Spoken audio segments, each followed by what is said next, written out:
Here's a really cool feature on this machine that I've just found out. If I switch the machine off and then switch it back on, when I switch it back on, I'm going to press the needle up and down button at the same time. So press that down, switch the machine on.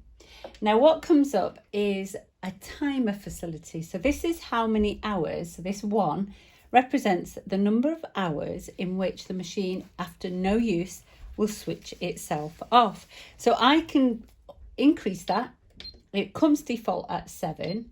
So after, say, you've left the machine on all day, it will switch itself off. Or you can go all the way up to 12 hours, or you can choose to have the machine switched off so it doesn't switch off itself at all at any point. And then all you do is press start stop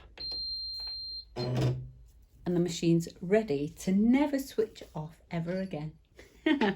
What a cool feature.